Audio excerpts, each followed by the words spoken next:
Okay, here we are, strict on time in the noon. My name is Bartłomiej Świderek, and on behalf of Małopolska region, I will make the presentation about convincing decision makers, one of the project tools that we've implemented last year, and the activities which were conducted within last and this year.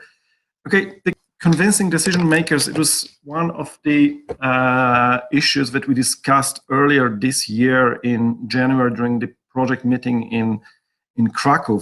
Now I will show you what we implemented, what we did, and how we conducted all the activities within recent months.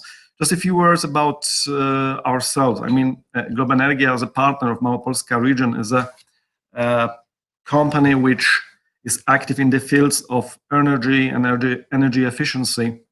We have a wide practice in organizing seminars and meetings for not only investors, not only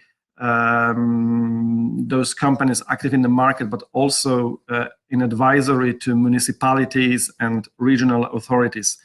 I passed those pictures here on this slide just to show what we are doing. It means direct meetings with the participants of the market, with people implementing energy efficient investments, but also issuing magazine, active online, and issuing and publishing guidebooks for investors.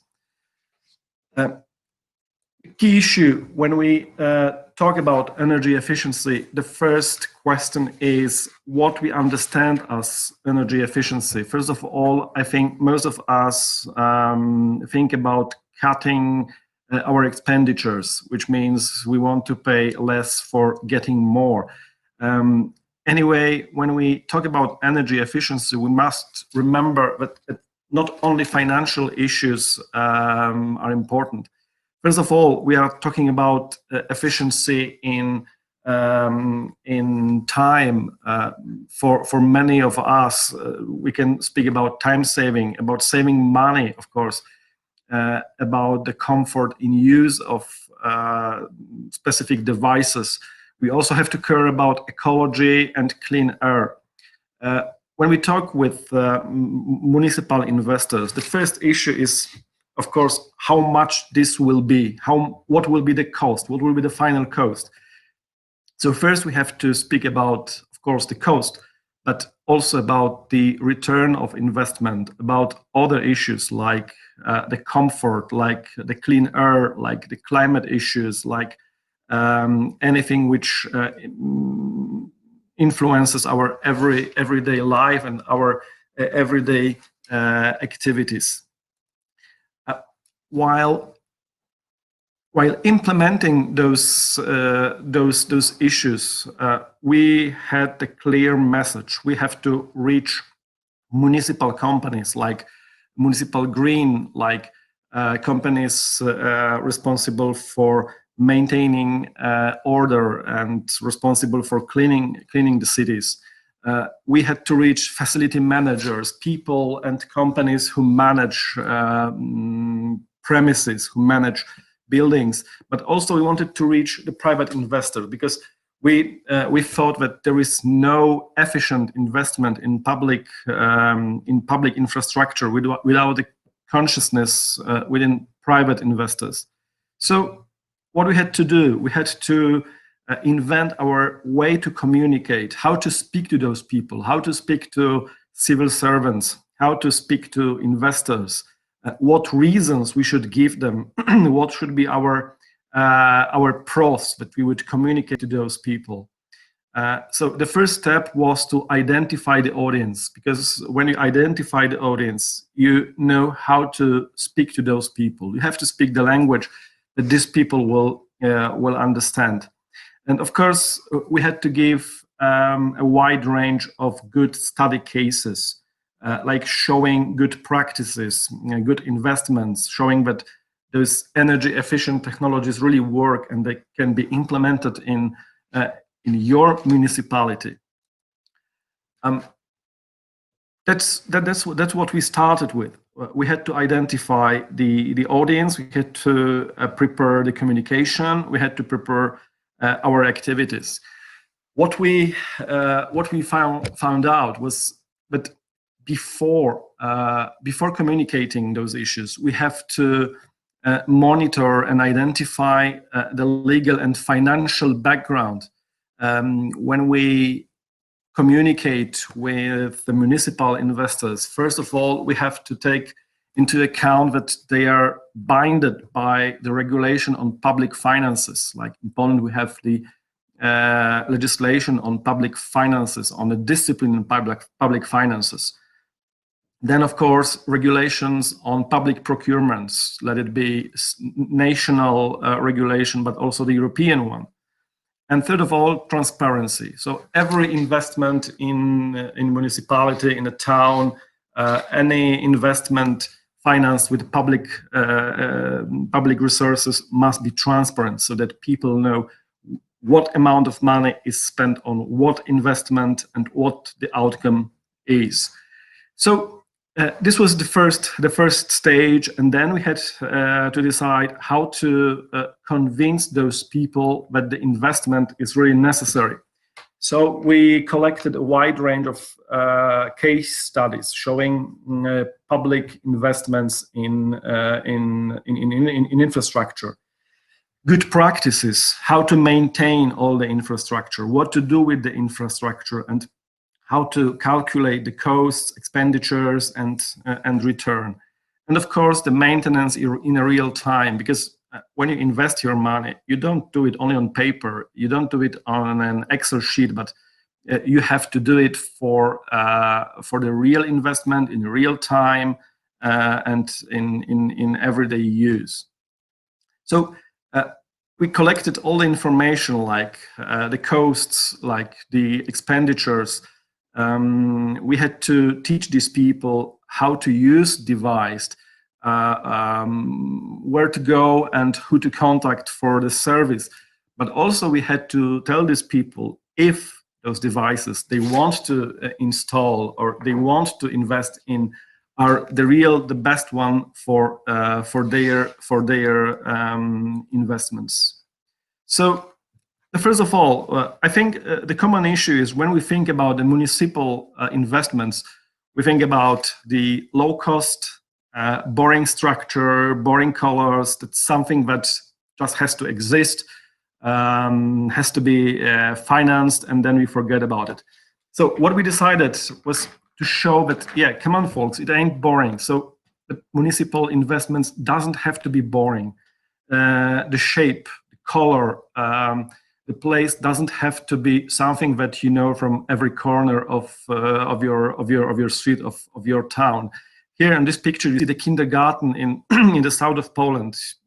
When I first saw this picture, I didn't believe it's just a municipal kindergarten because it doesn't look like the one. But if you look at this, then I think it's one of the cases showing that just municipal investments can be really inspiring and really can be interesting. I mean, interesting not only in the shape in an outdoor but also indoor. Look at this, how the indoor was arranged with the circulation of air, with all the aesthetic material used inside, with the lighting. Everything is prepared for not only for kids but to safeguard the comfort of the people also working here. I mean, the teachers, all the people, all the staff of this kindergarten. So first of all, of course, you have to check legislation, you have to check the budget, you have to do all the monitoring during the planning stage. You have to monitor expenditures and be really aware. You must be really convinced about the necessity of your investment. And third, don't forget about the comfort, because even though you invest your money and you make an investment in something which is boring, which is not comfortable, the opponents of those investments will get an argument. Okay, why do I have to spend this money on those boring, uncomfortable, energy-consuming buildings? No, we have to show all the way, which means energy efficiency, aesthetics, and the comfort of daily use. Sorry. So first of all, we identified some potential barriers during implementation of such investments. First, I would say these were political issues, not in terms of political parties or political life, but legislation and legal regulations. Every legislation is, of course, to some extent based on some political developments in the country. So you have to convince the legislation, the policy makers that energy efficiency is not just a temporary fashion, but something which really influences our life. Then we have to speak of finances. Okay, we can think, we can envisage some investments, but without financial resources, without money, without fundings, we cannot succeed. So the second barrier is, of course, financial. You have to convince investor that he or she has to find some resources to finance the investment. Third, administrative. Of course, there is a lot of bureaucracy, a lot of training of staff. We came across several calls for procurements where this bureaucracy was just overwhelming, and some parts of those calls were just like paste and copy. So those people really didn't care about what they are calling, what the procurement they are going to introduce. Just had to make the procedure and to execute the procurement without even thinking what the investment, what the building, what for, and who for. And the fourth reason, I mean, social, like lack of confidence, suspicions, and resistance. Why do we do it? We have these buildings for 20, 30, 40 years. Why just not to modernize them and use the devices that we know? Why to invest in those new products, new devices? Why do we have to do it? So you have to speak to these people, to various kinds of people, and various in various I would say stages and levels. So you have to use the language. You must be self-confident. You must be aware of why and for and who for. Since we are in touch with the investors, we managed to gather all the experiences, all the suggestions that we collected during years of our experience, of our being in the market. And we decided that what we will be doing will have to be done in simple, understandable language that can be understood by everyone, and that everyone can be convinced that those investments are really necessary and future building. Yes, what we have focused on, we prepared several tools to convince policy decision makers, but also our societies. The first one was a manual on energy efficiency for facility managers and investors. It was completed in February this year. Then practical tools like list of rules that you can display in your building, that you can show the people who manage the buildings how to behave, what to do, in what way. We also recorded and produced a series of movies. I will display those movies later during my presentation, and also organize a series of training and conferences. Of course, this year was very specific because of COVID, but we managed to make some online events, but also in the first half of the year, well, in fact, in the first quarter of the year, we managed to organize some trainings and seminars for the investors. Of course, everything will be discussed here later on. The manual, which is already available from the project's website, is addressed to facility managers.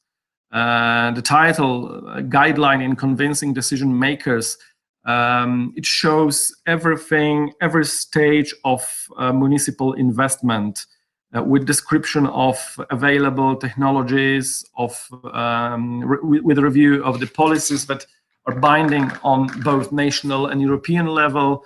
And we tried to make it in a very simple and understandable language, so that, as I mentioned before, everyone can understand it. So we tried to refrain from very technical and very precise language. It was to be the manual for like average Smith. And this guide contained a lot of information. Like I told you, pros for energy efficient investments. Then some advices, how to save electricity, how to save heat and cooling, what to do with the energy that we overproduce. We presented good and bad practices, what to do and what not to do.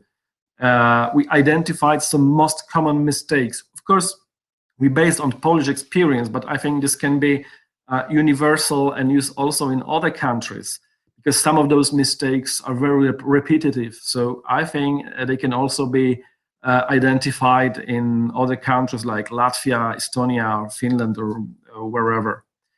And we also decided to contain recommendations to policymakers. Of course, these are our recommendations based on both our experience and our contacts with the investors that we made during implementation of this project. The guideline, I mean the guidebook, which, as I told, is already available from the project's website, was distributed to more than 2,000 local authorities in Poland. We have about 2,140 something local authorities in Poland, so almost every was addressed with this publication. Plus, this guideline was distributed to more than 750 municipal companies. As I told you, maintenance of green, public constructions, housing, and so on. We also send it to local associations and institutions that support civic activities, just to make the society convinced about what to do, how to do, when to seek for information. And of course, it was promoted on a project website and the website of the Małopolska Association. It's an online publication in a very user-friendly form. I think you will have a chance to see this publication in coming weeks. We also prepared a list of rules. The list of rules in a kind of a poster that can be displayed inside the building, and like a sort of instruction to people who manage energy within the buildings, with information how to save energy, how to be energy efficient, why to be energy efficient, and what for, why we should be saving energy. And as much as the guideline, it was also promoted on the project website and the website of Małopolska Association. And as well, it was edited in a user-friendly form with an attractive design. Here you can see, for instance, as it can be used in an office, in a canteen, everywhere. It's not very aggressive. It really fits with the decoration. It can be used in a very attractive form. So just those rules can be displayed almost everywhere in a building.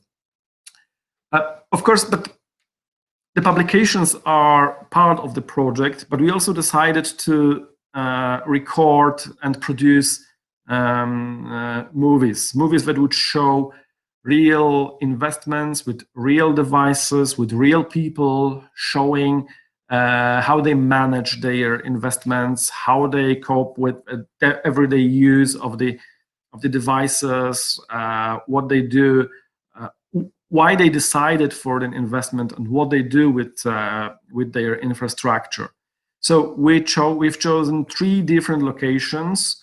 These were buildings used for both public and private purposes. And it was a sort of a review of various energy sources and technologies like heating, cooling, electricity, ventilation, thermal insulation, and so on. This is one of the cases. It is European Center for Solidarity in Gdańsk in northern Poland. As you can see, we wanted to focus not only on technologies used, but also on the shape of the building, like user-friendly, with a lot of natural light, with green plants. This building looks far more like a garden building than just a museum or an office building.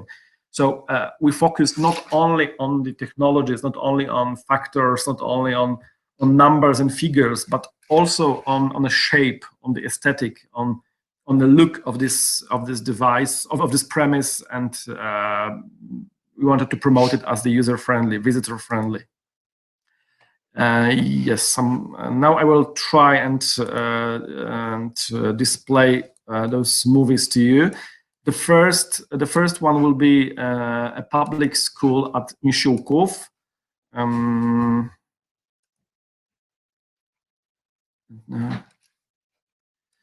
Okay, just please hold on. Now I think it works.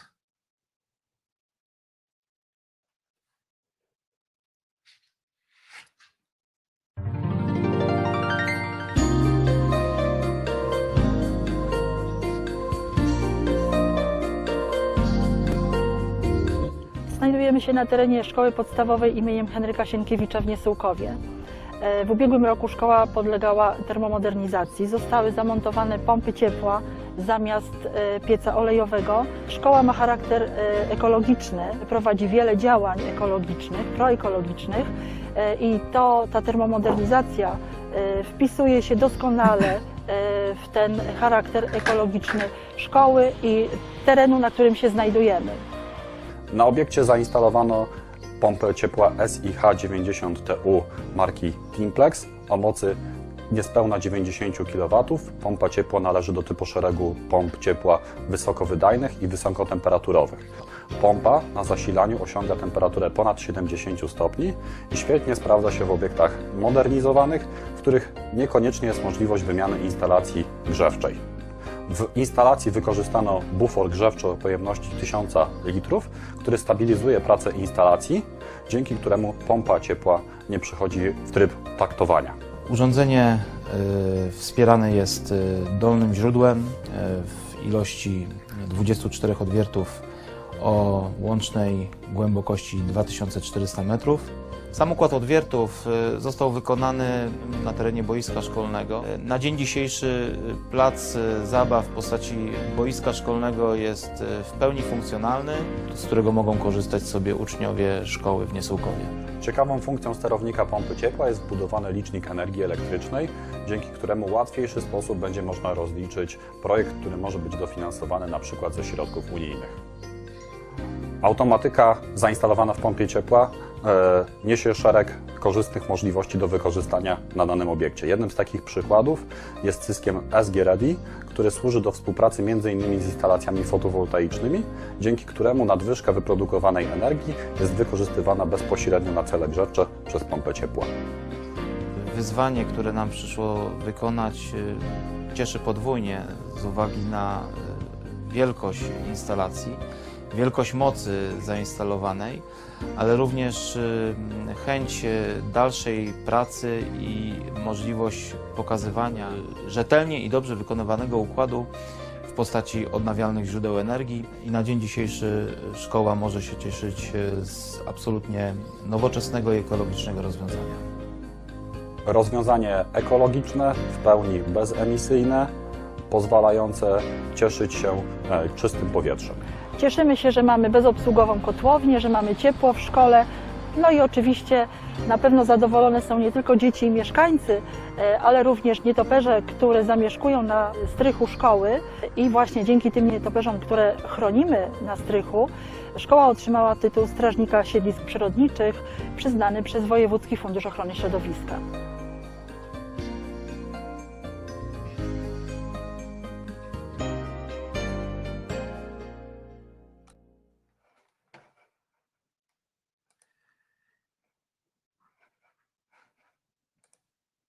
Yes, as you could have seen from this movie, we showed the device, we showed the process of installing this device.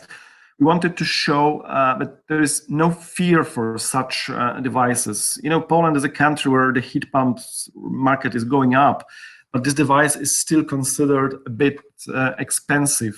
So we wanted to show that even the public school can afford the heat pump which provides heat in warm days. It can provide cooling, and is of course environmentally friendly. Now the second movie, this will be the European Center for Solidarity, the building that I showed you on the previous slide.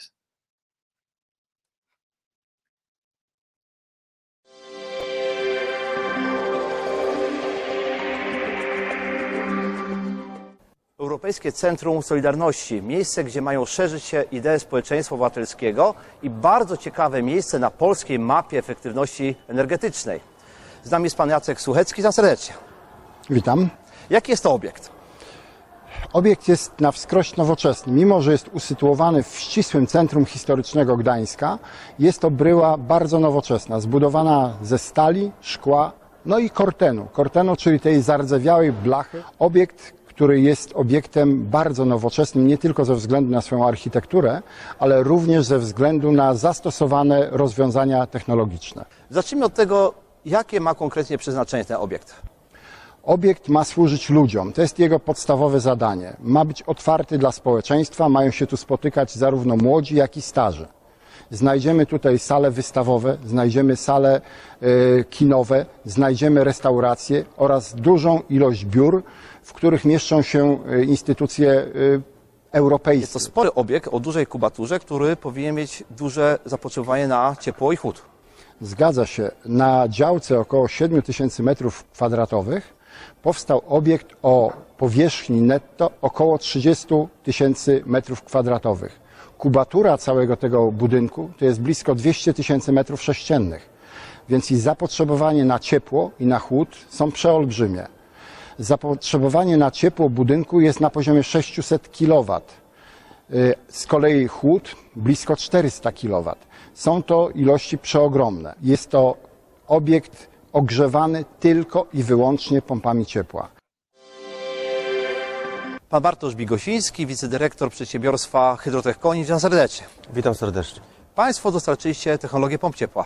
Tak, dostarczyliśmy technologię pomp ciepła do budynku Europejskiego Centrum Solidarności, konkretnie 4 jednostki pracujące w układzie kaskadowym, łącznie 640 kW. W tym obiekcie mamy zastosowane pompy przemysłowe dużych mocy. Pojedyncza jednostka generuje moc 161 kW. Jest to urządzenie dwusprężarkowe, dzięki czemu mamy modulację mocy. W zależności od zapotrzebowania w okresach przejściowych pracuje tylko jedna sprężarka. Tak samo dla całego układu 80 kW, czyli połowa mocy pompy ciepła, przygotowuje ciepłą wodę użytkową. Jednostka typowo dedykowana do obiektów komercyjnych. Dzięki możliwości łączenia pomp w kaskady możemy uzyskać naprawdę nieograniczone moce.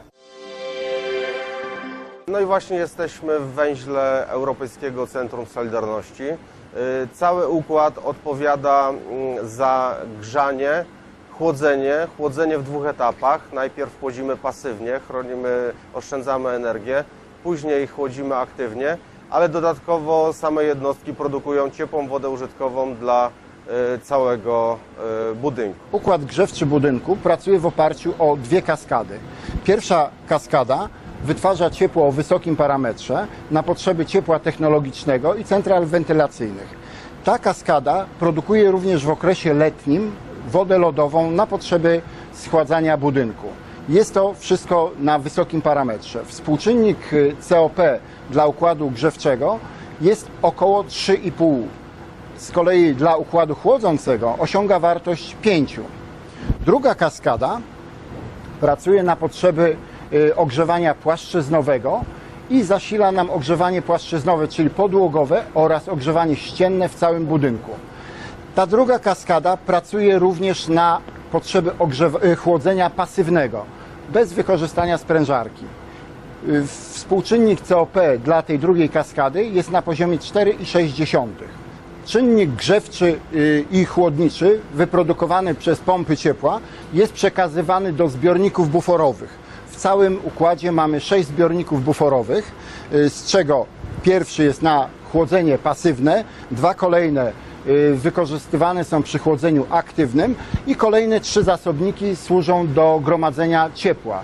Ciepło technologiczne o wysokim parametrze oraz ciepło na potrzeby ogrzewania podłogowego o niższym parametrze.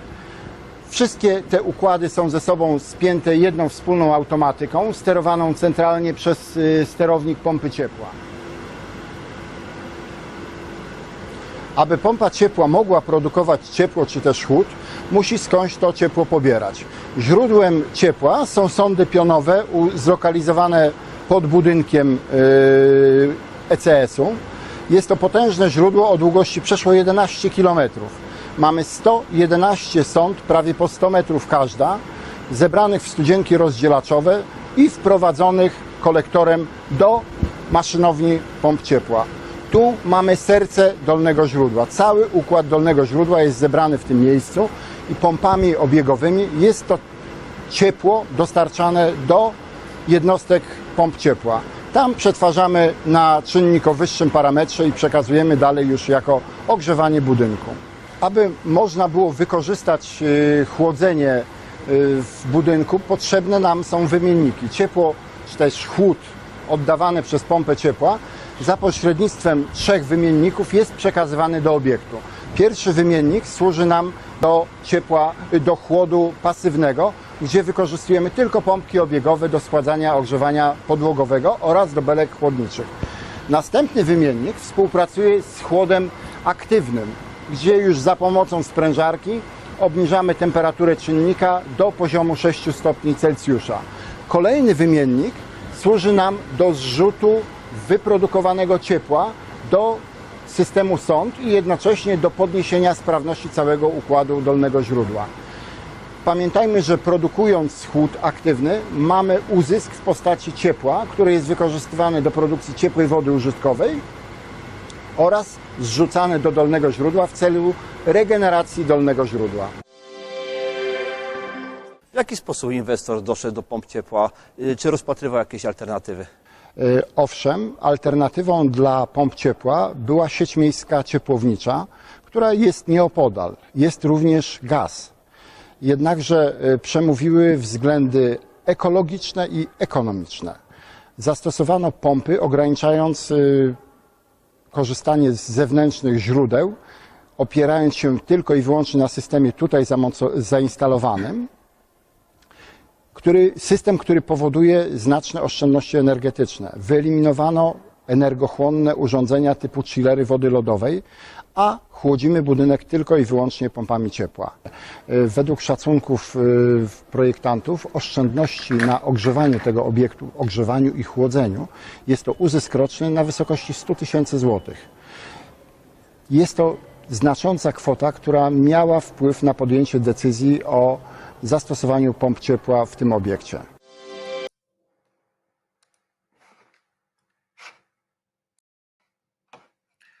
Well, as could you see, the yearly gain, the yearly return was 22,000 euros. So 22,000 euros of savings on energy is really a huge amount, I think. So this was the case we wanted to show that yeah, even though you have to spend some money on the investments, you can expect really huge return. This case, I mean, the European Center for Solidarity is a study case for a building managed jointly by the state and the municipality. And now the third case, a private company which invested in energy, efficient sources, company active in the south of Poland.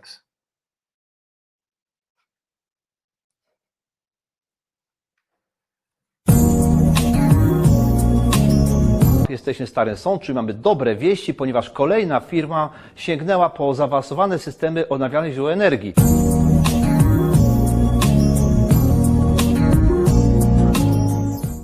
A z nami jest przedstawiciel inwestora, pan Tomasz Jordan. Witam serdecznie. Witam pana.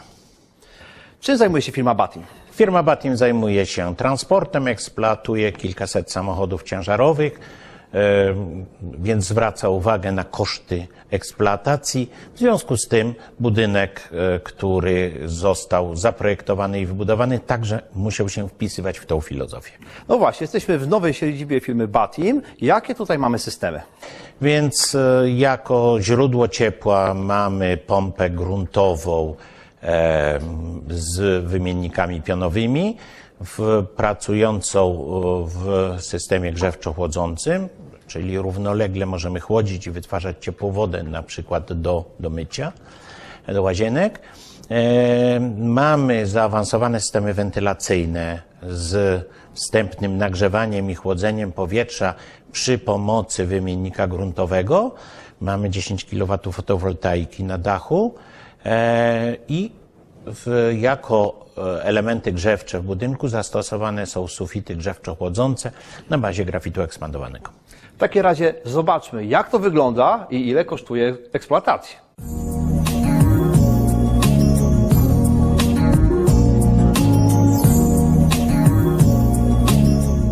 Jedna duża pompa ciepła, 100 kilkudziesięciokilowatowa, będzie nam podawała ciepło do central wentylacyjnych, centrala wentylacyjna, która była liczona na tak zwane minimum higieniczne, która będzie wymieniała powietrze w sposób minimalny, tak żeby w optymalnej wartości dostarczyć je dla każdego użytkownika obiektu. Mówimy tutaj o obsłudze, pracownikach tych ludzi, którzy będą przebywali. Drugą kwestią jest system grzewczo-chłodzący, również unikalny i rzadko spotykany u nas, ze względu na to, że zostały tutaj zaprojektowane, zastosowane stropy grzewczo-chłodzące. Dystrybucję ciepła i chłodu w budynku firmy Batim realizuje się przede wszystkim przez sufity grzewczo-chłodzące. Podstawowym elementem konstrukcyjnym zastosowanych paneli grzewczo-chłodzących jest grafit ekspandowany. W nim zanurzone są przewody miedziane, które zasila instalacja wodna o parametrach zależnych od pory roku.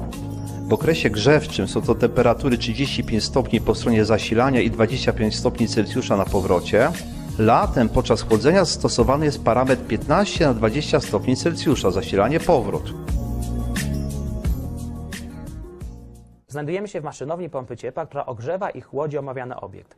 Odpowiedzialna za ten cel jest rewersyjna, gruntowa pompa ciepła o mocy chłodniczej około 130 kW oraz mocy grzewczej około 110 kW.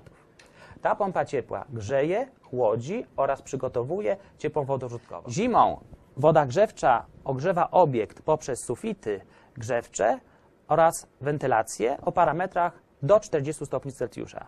Natomiast latem, kiedy pompa rewersyjna produkuje wodę lodową, chłodzimy ten obiekt poprzez te same sufity chłodzące oraz wentylację o parametrach wody lodowej około 16 stopni Celsjusza. Dzięki rewersyjnej pompie ciepła mogliśmy zastosować system dwururowy, wykorzystując do tego celu jeden bufor grzewczy oraz jeden rozdzielacz na cele grzania i chłodzenia.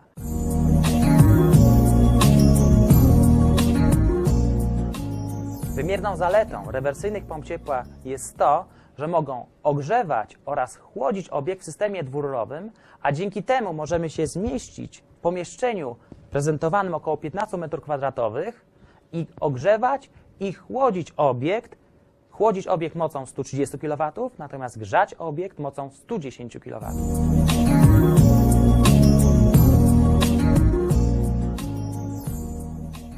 Znajdujemy się przy centrali wentylacyjnej, w tym wypadku jest to firma Svegon i jako ciekawostkę zastosowaliśmy, czy innowację, zastosowaliśmy wstępny wymiennik glikolowy, który korzysta z glikolu zgromadzonego w dolnym źródle wykonanym specjalnie dla układu wentylacyjnego.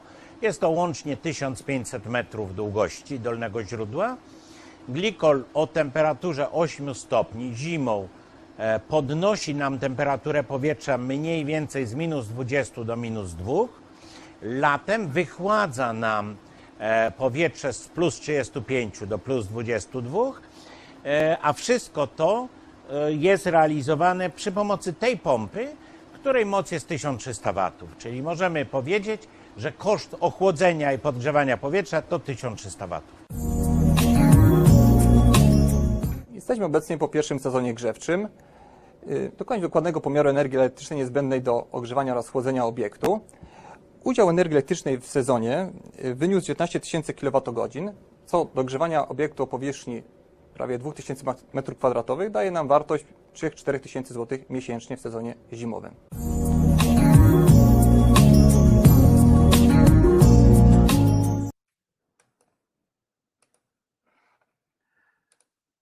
Okay, here we are back from the cinema. I hope you enjoyed those 3 movies.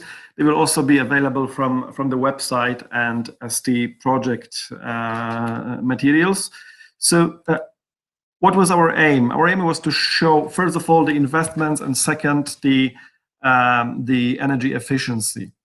Of course, this was not everything that we did. We also prepared, as I mentioned in the beginning, a series of technical trainings and study visits. Of course, there were some obstacles like, what we know from COVID. So it was really obstacle for these years. But we prepared some training materials. We prepared some study visits earlier this year before the lockdown. And then during summer months with some release, we also conducted some of those meetings. We showed the devices, we showed the installations, we used the friendly laboratories showing the work of those devices in real time, in real buildings used by the real people. So these workshops were addressed to facility managers, people representing municipal companies and municipalities.